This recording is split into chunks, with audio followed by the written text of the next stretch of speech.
अभी सुन रहे हैं बगैवा सिटी टी धमाका को।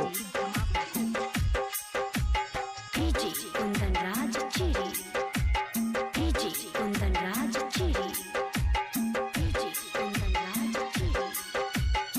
Presented by Arulia recording studio.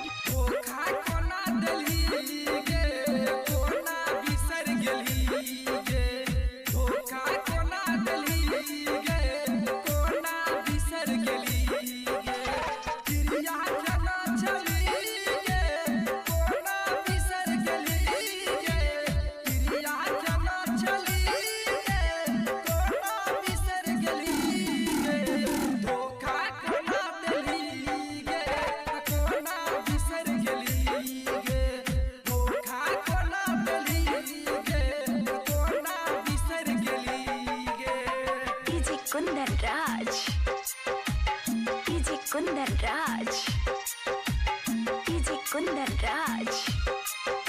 इलाका किसी का हो धमाका दिवाकर दीवाना भाई का ही होगा। Presented by Arulia recording studio.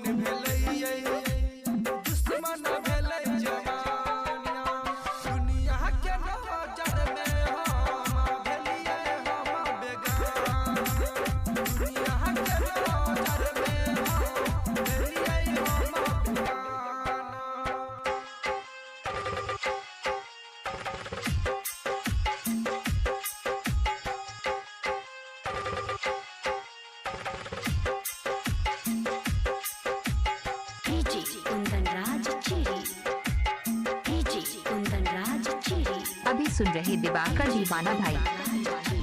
Presented by Arulia recording studio. Diwakar Deewana दुखई छो आशीष अनमोल के साथ में शिव शंकर यादव जियै छो छोरा याद में। दिवाकर दीवाना देखई छो आशीष अनमोल के साथ में शिव शंकर यादव जियै छो छोरा याद में। सोना के जीवै हम तोरा बिना,